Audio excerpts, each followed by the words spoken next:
I'm going to give you some things that you can really think about to measure whether or not you are a scorekeeper.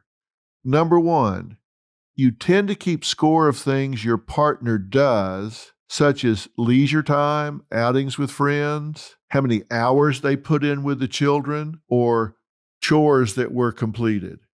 If you're really keeping track of that, you're setting them up. And that's when I say they don't want to do all of these things because they don't want to be obligated. Number two, you make sure your partner never gets the upper hand and never gets by with a freebie. If they get to do something, you get to do something. They don't ever get a freebie because a freebie would be out of balance. You wouldn't want that because you're a scorekeeper. Number three, you bank points which are held over your partner's head for leverage. It's like, boy, I took her to her mother's this weekend. Boy, did I build up some points. I really built some points up. She's going to owe me now. When I want to go play poker Thursday night and not come home till Friday afternoon, she owes me. Oh, that's so unhealthy. Four, you make concessions in a negotiating fashion rather than offering them up as a gift of support.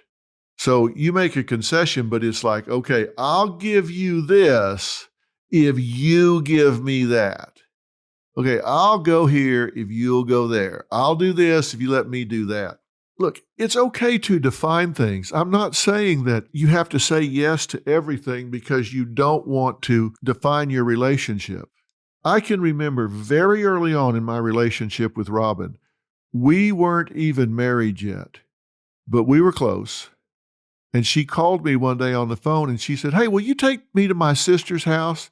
And it was just across the state line. This is about an hour and a half drive. And I said, yeah, sure. And I hung up the phone and thought, I don't want to do that. I don't want to go up there. I don't know those people. I don't want to know those people. I don't want to make a 3-hour round trip to go see some people that don't want to see me. They want to see her. And I called her back and said, you know what? I don't really want to do this. And there's no point in me doing this now because I'm not going to do it later. So if I do it now, it would be like bait and switch. It's like before we get married, I'll take you to your sister's house. Then we get married and I'll say, no, I don't want to go to your sister's house. You're going to say, you know what? You did all that when we were dating. Then as soon as we get married, you don't want to go.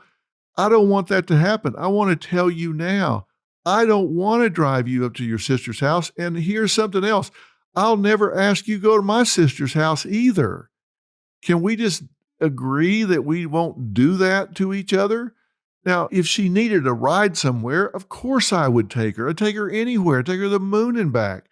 That wasn't the point. The point was going to her sister's house when they weren't excited about me coming. They didn't even know me. They just sort of knew me. They didn't really want to spend time with me. They wanted to spend time with her. They loved her. I would just be in the way. At first, she said, well, I don't know. Let me think about that. And then she thought about my sisters and she said, you know what? This is a pretty good trade right here. And we've laughed about it a million times, but it was really something about just being transparent. It wasn't a negotiation. It was just being honest. Had she wanted me to take her, knowing how I felt, if it was that important to her, I would have taken her because I've always had a rule. If I don't want to do something, and on a scale of 1 to 10, I don't want to do it at a 2, and she wants to do it at an 8, like not doing it's not really that big a deal to me. I just kind of don't want to do it. And she really wants to do it. I just think an 8 always outweighs a 2.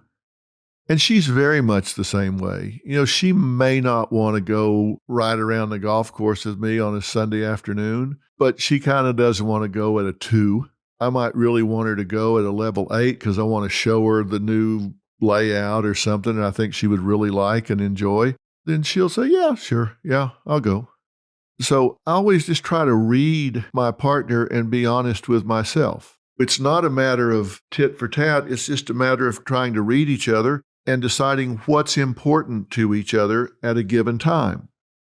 Number 5, you seldom, if ever, do something in support of your partner without making sure he or she knows it including a detailed explanation of the imposition it created for you. I did this, but you need to understand how much I gave up to do this. You need to understand how hard it was for me, how much I skipped to do this, the price I paid to give you what you want. And the only reason you would want to make sure that they knew that is because you were going to exact something in return. Again, because you're keeping score, so you need all of the points on your side of the ledger you can get. Number 6, in any type of dispute or confrontation with your partner, you actively seek outside allies in the form of family and friends in an effort to shift the balance of power. And you always know this is happening when, instead of saying, here's how I feel, sometime in that conversation you'll say, well, your mother agrees with me, your brother agrees with me, all of our friends say the same thing. So, okay, now you got a team. You're calling in the SWAT team here because you want to win so bad, so you've got to get reinforcements. There's 2 things that drive me crazy, and it's somebody that does reference selling. You know what reference selling is? It's when somebody knocks on your door and say, hi, I'm here to sell you this vacuum system, and I'm here because Mrs. Jenkins on the corner and Mrs. Olson down the street, they told me to come see you because they love it. That's reference selling. They're selling you by reference to people that you trust. That's what's happening when a scorekeeper starts naming other people. Your mother agrees with me. Your dad sees it exactly the same way. The kids are all on my side. I think that is such unfair fighting. The other thing that drives me crazy is when somebody is always quoting someone. They're always quoting some author. Voltaire says, or Plato said, the Chinese proverb is, Scripture says. I mean, come on. Do you not have an original thought? Do you not have enough confidence in yourself to stand on your own 2 feet? You've got to cite some higher authority in every conversation you have. Have original thought. Own your own thinking. Drives me crazy. So now you're not bringing in family, you're bringing in world-class philosophers, ancient thinkers to get the upper hand. And last, but certainly not least, and I save this one for the end, you insist on having the last word or doing the final act of defiance.